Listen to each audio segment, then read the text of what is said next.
আমরা সবকিছু জিও করছি তার যে তাই সম্পর্কে তাই আর একটা বইন আছে তাই মামা আসইন ফ্যামিলির অন্যান্য গার্জিয়ান আসইন আমরা সব একলগে বইয়া তাই সম্পর্কে তাই পুরো প্রোফাইলটা আমার কাছে আছে।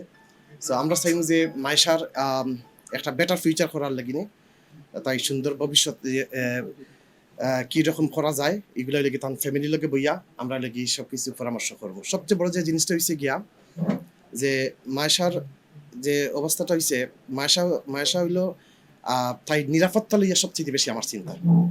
কারণ মেয়েটা হয়েছে গিয়া অনেক ভাইরাল হয়েছে, এই ভাইরাল হওয়ার কারণেই তো আমার চোখের মধ্যে পড়ছে এবং এগুলো লিখে আফনাইন্তর বদৌলতে যে মেয়েটা ভাইরাল হয়েছে। এখন যে জিনিসটা হইব মেয়েটার লাগি নিরাপত্তা, তার লাগি সামাজিক নিরাপত্তাটা হয়েছে গিয়া সবচেয়ে বেশি ইম্পর্টেন্ট। এরপরে হয়েছে গিয়া যে মেয়েটার লাগি আমরা কিতা করতাম পারি এটা আমার ট্রাস্টের সবাই আইসেন, আমরা একলগে বইয়া আলাপ আলোচনা করিয়া ফ্যামিলির লগে বইয়া আলাপ আলোচনা করিয়া মায়েশার ফিউচার যেখানে মায়েশার যে অবস্থাটা হয়েছে আজকে আমি একটা স্টেপ নিলাম, নেওয়ার পরে দেখা গেল যে ওই পুরানো অভ্যাসে আবার যদি তাইরে লাগি ঠিক আছে যে আবার ফুল বেসার দেওয়া হয়, আবার যদি তাইরে বাইরে আনা হয়, তাই যে কোনো সময় তাই ইভিটিজিং শিকার হইতে পারে, চাইল্ড অ্যাবিউস এখানে সবচেয়ে বড় একটা ইস্যু হইতে পারে।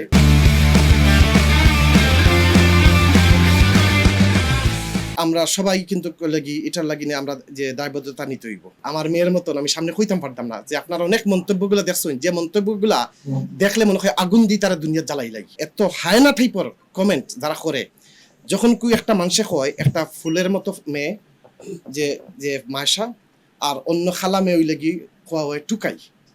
আমার মাত্রা হয়েছে গো খান যে মানুষটা এই চিন্তা করবো যে একটা বাচ্চা মেয়ে খালা আর বাচ্চা মেয়ে ফর্সা, এই কথা যে চিন্তা করবো এর কি মানসিক সমস্যা, এ বাবা হওয়ার কোনো যোগ্যতা তার নাই, আর এ হইলে এই সমাজের একটা ক্রীড়া। বাচ্চারা সবসময় সৌন্দর্য।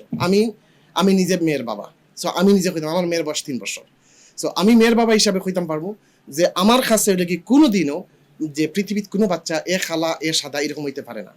আমি পালেস্তাইন সাদা চামড়া, পালেস্তাইনের শিশুটা লাগিনে আমি কাম করলাম, কত হাজার শিশু লাগি কাজ করছি, কয়েকশো বাড়ি বানাইয়া দিছি, এরা লাগি সাদা চামড়া।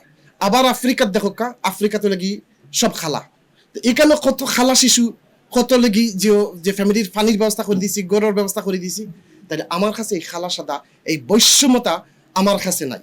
আমার কাছে হয়েছে গিয়া এখন ওয়াই এই মেয়েটা খেনে দেখো আমি রমজানও যখন আমি সিলেট আইছি, আবার পরে আমার নিজের যে ফেসবুক থাকি আমার লাগি যে এই ওয়ান অফ মাই স্টাফ তারা করছে কি তার লাইভ করছে, আমি রাস্তায় আটি কিন্তু বাচ্চান্তরে আমি কিন্তু ফাইন্যান্সিয়াল সাপোর্ট দিচ্ছি এই সিলেট শহর। ভাইরাল হওয়ার পরে আমি তখন লন্ডন আসলাম, জুম্মার নামাজও বাংলাদেশ টাইম 7টা বাজে, 7টার ঠিক পরে আমি কিন্তু যখন ভাইরাল দেখলাম এরপর আমি কিছু কমেন্টগুলো পড়া শুরু করলাম।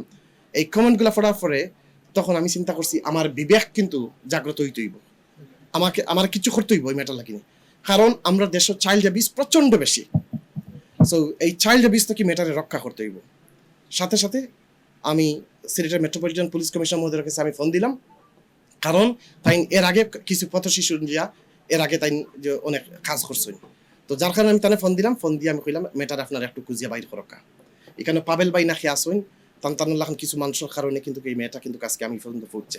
শুধু তাই নাই, হয়তো আমি যতটুকু শুনছি যে তাই স্টার্টিং করছে, এরপরে আমরা অনেক বাকি যে ইউটিউবার আছে সবাই লিয়াইছেন। কিন্তু আমি যে জিনিসটা যে আপনি নানি আমি রিকোয়েস্ট করবো যে আল্লাহ বাস্তে আজকের পর থেকে আপনার বাসার জানি কোনো ধরনের যে ইউটিউবার বা যেসাতে আছেন আমরা সংবাদ তুমি মেয়েটা ডরাই দিব এবং তাই এই প্রেশার নেওয়ার মতন তাই বয়সও নাই, এই লোড নিতে পারতো না। সো আপনারা এগুলা দিয়া যে জিনিসটা হয়ে গিয়ে কিন্তু যে এই খারাপ মেসেজ কিন্তু আমরা সমাজে যার এবং মেয়েটার কিন্তু নিরাপত্তা এখানে কিন্তু এই হওয়ার। সো আমি আশা করব যে আপনারা কিন্তু এই বিষয়টা খেয়াল রাখবা। আর আমরা সিলেটর গণপ্রজাতন্ত্রী বাংলাদেশ সরকারের যে আমরা 3 জন মন্ত্রী মহোদয় আমরা এই সিলেটে আছেন আলহামদুলিল্লাহ, এটা আমরা লাগি বিশাল বড় পাওয়া। সো আমরা 3 জন মন্ত্রী মহোদয় আমি তান্তানোর কাছেও রিকোয়েস্ট করবো, প্রয়োজনে আমি তান্তানরে একজনের পার্সোনালি ফোন দিব, ফোন দিয়ে আমি রিকোয়েস্ট করবো যে আমরা কত শিশু লাগিনে যেন আমরা যে সবে জানি আমরা একটা উদ্যোগ নেন, তাই যে উদ্যোগ নিবা। আমি এ পর্যায়ে লাগি অলরেডি সিলেটের যে আমাদের জেলা প্রশাসক মহোদয় ডিসি মহোদয়ের সাথে আমার অলরেডি আলাপ হয়েছে, তাই নিয়ে একটা হোমওয়ার্ক করা যে কীরকম পথ শিশু অন্যান্য বাচ্চা যারা আছে তারা লাগিনে কী করা যায়।